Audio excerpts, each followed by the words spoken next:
But this is a very important time to really be mindful of what you're thinking and what you're feeling, because it has a lot of power to manifest consciously and also unconsciously. So basically, whatever is going on in your inner world, this full moon can reflect that. Nice.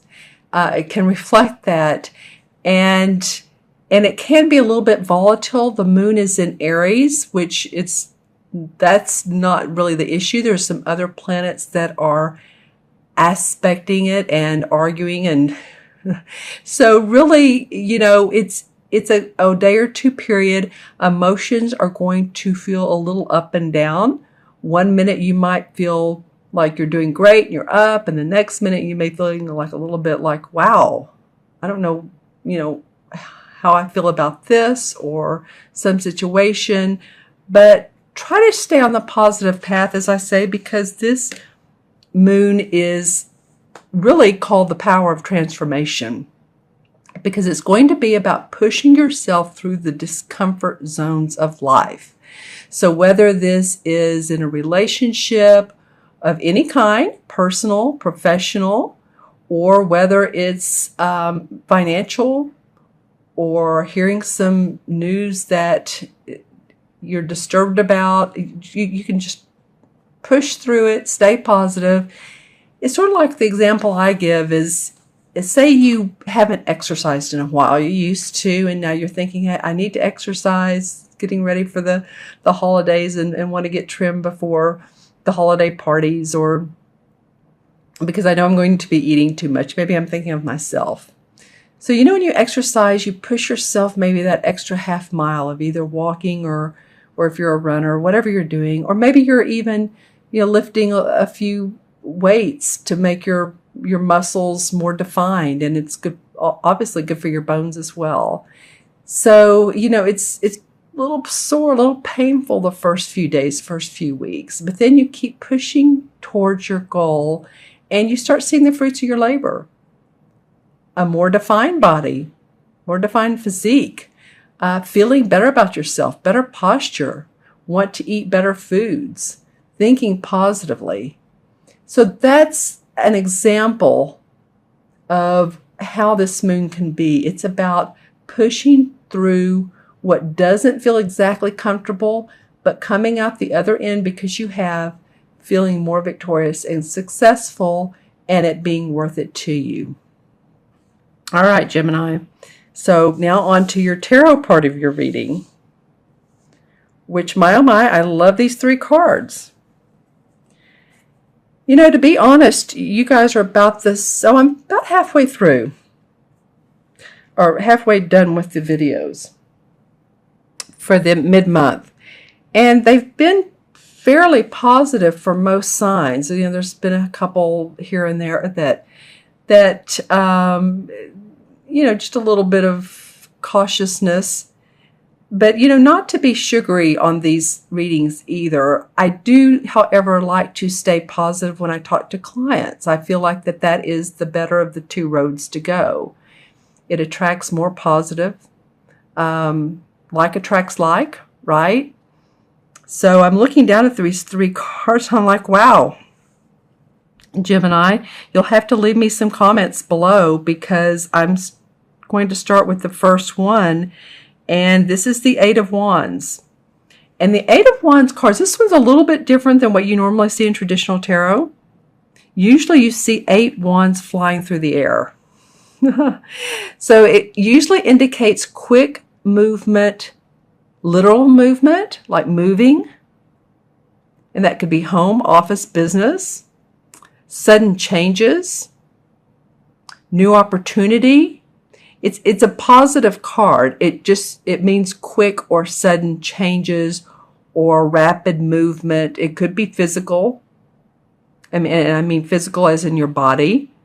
Usually it takes on a broader stance than that. So as you can see, she has her 8 wands out. 8 is, what I was going to say is wands are about our inspiration, our ideas, our work. And 8 is about manifestation. So it sounds like, it looks like, it feels like, and if it could be a duck. Do you love that saying? If it looks like and it walks like and it talks like, then it could really be that a lot of you guys, this is for Gemini, Sun, Moon, and Rising, so watch your Moon and Rising signs as well. But it could be that some of you are going to hear about some news that is going to propel you into a positive situation. And that feels really good for me, for you. She's looking down at the wands. So this to me feels like the experience that you all have had, the work that you've done.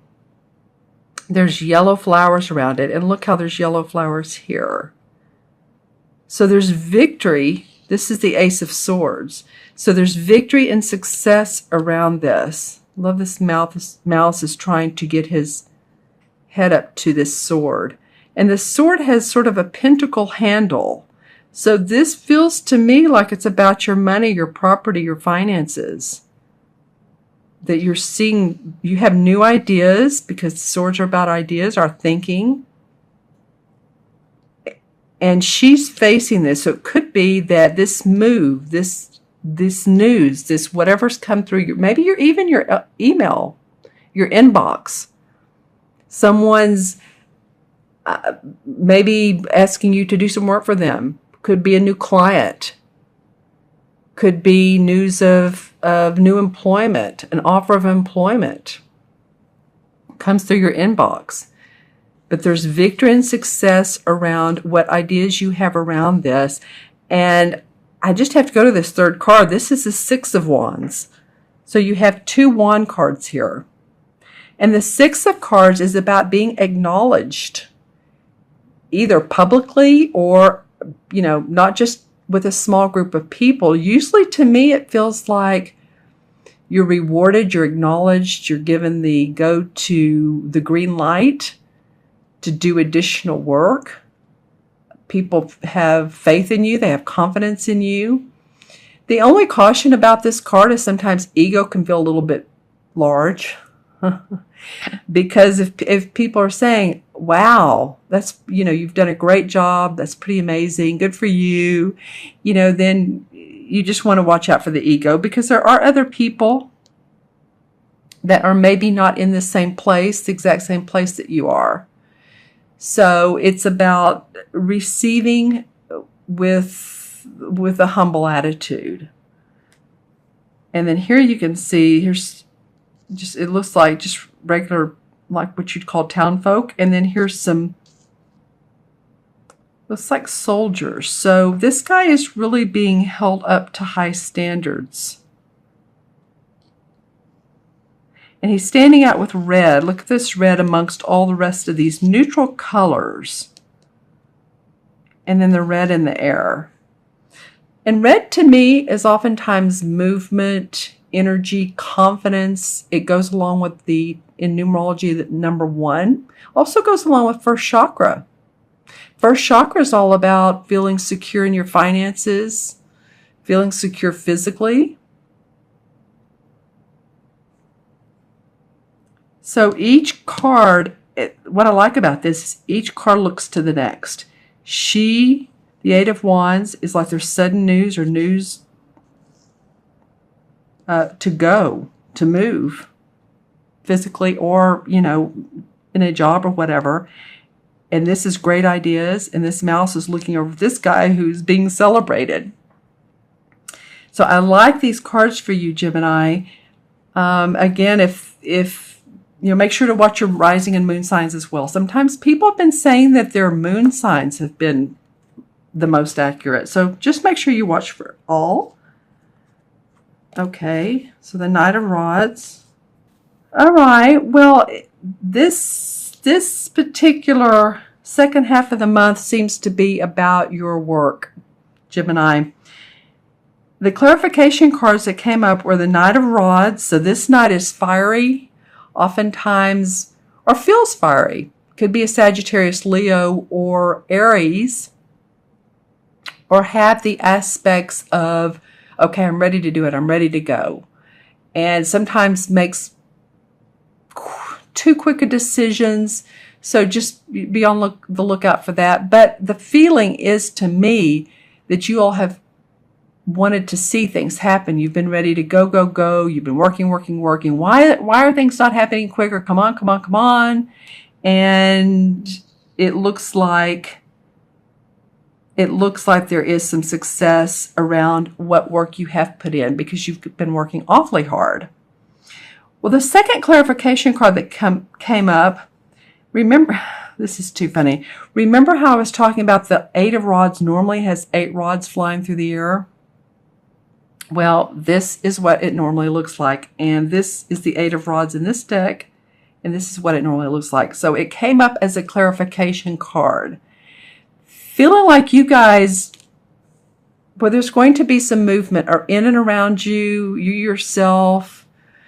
Again, could be moving home, could be moving employment, taking on new projects that are successful, vibrant, victory. Loving that for you guys.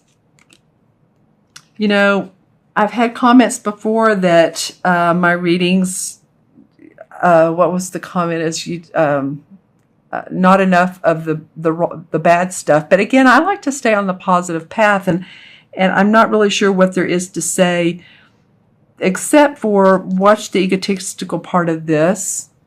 I would hold my feelings close to my vest, except for those you really feel close to, that you feel like support you.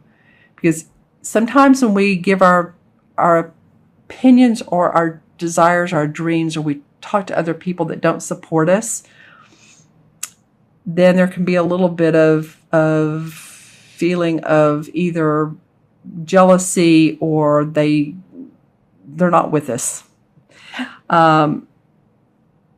So that was the feeling there. Also, when that Knight of Rods came up, I mean, I'm not trying to pull things out, but I am saying the Knight of Rods likes to do things quickly.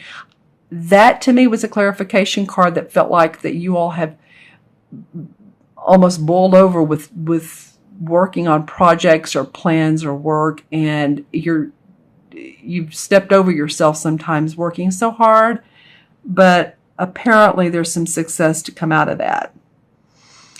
Okay, so I'm going to add up the 3 cards for you, Gemini. This is 8, and 9 is 6, and 9 and 6 is 15. 1 and 5 is 6, because any digit you add to 9 always is the digit. So it's 6, and 6 has to do with manifesting. A lot of 6 life paths are awfully good manifestors. They also love their home and their family, their community. They express love and generosity. So that keeps coming up around this. Receive and also give. They go together hand in hand, don't they? All right, just taking that out of the shadow.